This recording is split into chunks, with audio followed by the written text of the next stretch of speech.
당신이 마지막으로 산 물건을 떠올려 보세요. 정말 필요해서 샀나요? 아니면 그냥 샀나요? 연구에 따르면 우리가 하는 구매의 40%에서 60%가 계획에 없던 충동구매입니다. 더 놀라운 건 당신이 합리적인 결정이라고 믿는 그 순간조차 실은 누군가 설계한 심리 트릭의 결과일 수 있다는 겁니다. 슈퍼마켓에 들어가는 순간 당신은 전쟁터에 발을 들인 겁니다. 하지만 이 전쟁은 공평하지 않습니다. 한쪽에는 수십억 원을 투자해 당신의 뇌를 연구한 기업들이 있고 다른 한쪽에는 오늘은 계획한 것만 사자고 다짐하는 당신이 있습니다. 승자는 이미 정해져 있습니다. 충동구매는 단순히 의지력의 문제가 아닙니다. 이건 뇌과학과 행동경제학, 그리고 수십 년간 축적된 소비자 심리 데이터가 만들어낸 정교한 시스템입니다. 당신이 갑자기 생각났다며 집어든 그 초콜릿, 할인이니까라며 담은 그 옷, 나중에 쓸 것 같아서 산 그 주방용품. 모두 우연이 아닙니다. 문제는 이렇습니다. 우리는 스스로를 합리적인 소비자라고 생각합니다. 필요한 것만 사고 가격을 비교하고 신중하게 결정한다고 믿죠. 하지만 데이터는 정반대를 말합니다. 평균적인 한국 소비자는 한 달에 약 8만 원을 충동구매로 지출합니다. 1년이면 거의 100만 원입니다. 당신의 저축계좌가 늘 비어있는 이유를 찾고 있다면 답은 여기 있을지 모릅니다. 더 흥미로운 건 충동구매를 한 사람들 중 70%가 구매 직후 후회한다는 겁니다. 그런데도 같은 패턴이 반복됩니다. 왜일까요? 당신이 약해서? 의지가 부족해서? 아닙니다. 당신의 뇌가 진화적으로 이런 트릭에 취약하게 설계되어 있기 때문입니다.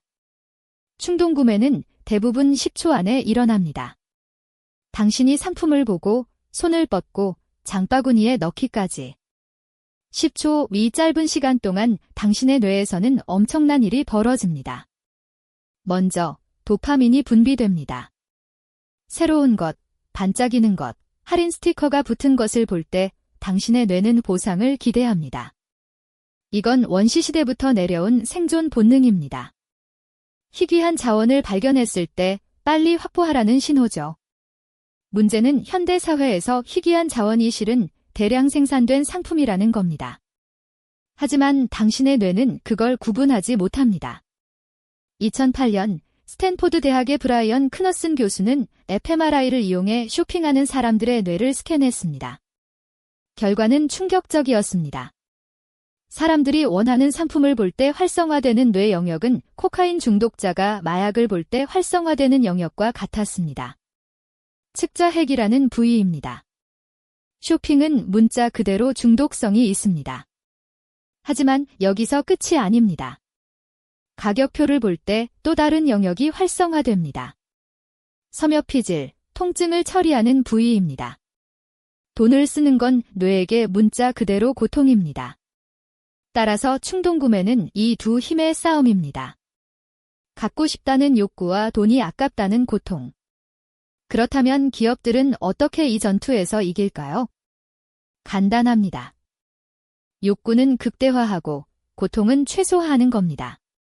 이케아를 예로 들어봅시다. 이케아 매장에 들어가면 당신은 자유롭게 돌아다닌다고 생각합니다. 하지만 실제로는 정해진 동선을 따라갑니다. 화살표가 바닥에 그려져 있고 출구를 찾으려면 전체 매장을 거의 다 돌아야 합니다. 평균 체류 시간은 3시간입니다. 왜 이렇게 설계했을까요? 노출 효과 때문입니다. 당신이 어떤 물건을 볼 때마다 그 물건에 대한 호감도가 올라갑니다. 처음에는 이건 필요 없어라고 생각했던 램프를 세 번째 지나칠 때쯤 그래도 괜찮네로 바뀝니다. 5번째쯤에는 이 가격이면 사는 게 낫지가 됩니다. 이케아는 당신이 같은 상품을 여러 번 보도록 매장을 설계했습니다.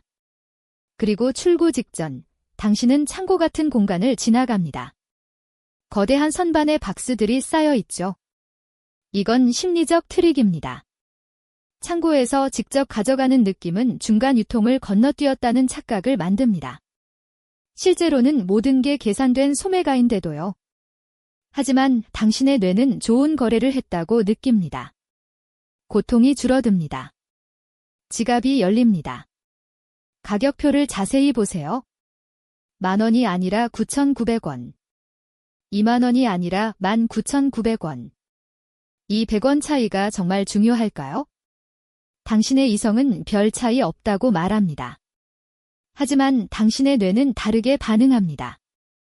이건 왼쪽 자릿수 효과라고 불립니다. MIT의 연구에 따르면 사람들은 19,900원을 10,000원대로 인식하고 20,000원을 20,000원대로 인식합니다.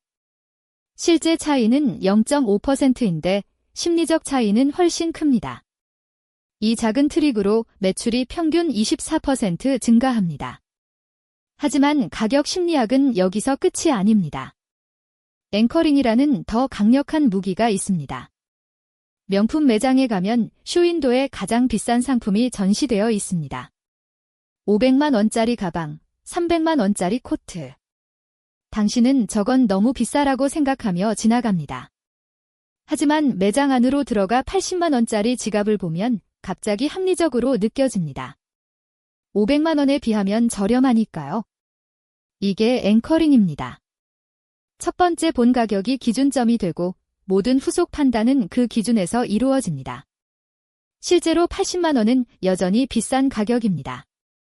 하지만 당신의 뇌는 상대적 가치로 판단합니다. 절대적 가치가 아니라 스타벅스가 이 전략을 완벽하게 사용합니다. 메뉴판을 보세요. 가장 큰 벤티 사이즈가 맨 앞에 있습니다. 6,300원. 비싸다고 느낍니다. 하지만 그란데는 5,800원, 톨은 5,300원.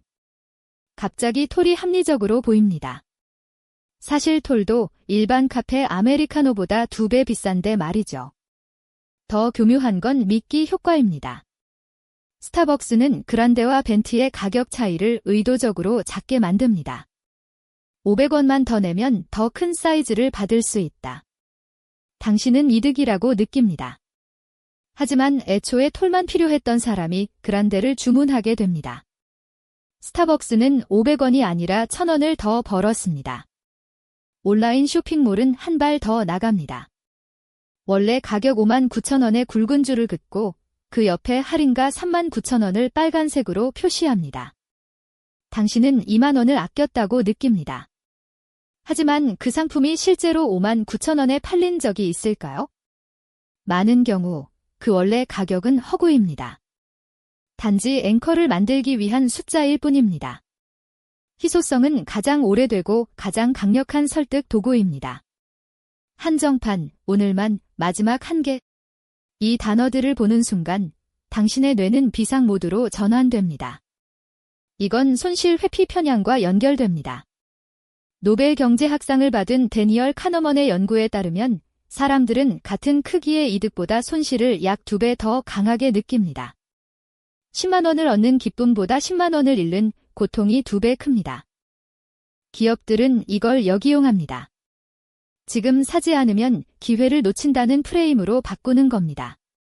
당신은 더 이상 돈을 쓸지 말지를 고민하지 않습니다. 기회를 놓칠지 말지를 고민합니다. 프레임이 바뀌면 결정도 바뀝니다. 쿠팡행 로켓 배송 마감 임박을 생각해보세요. 화면에 빨간색 타이머가 돌아갑니다. 3시간 27분 후 마감. 당신은 급해집니다.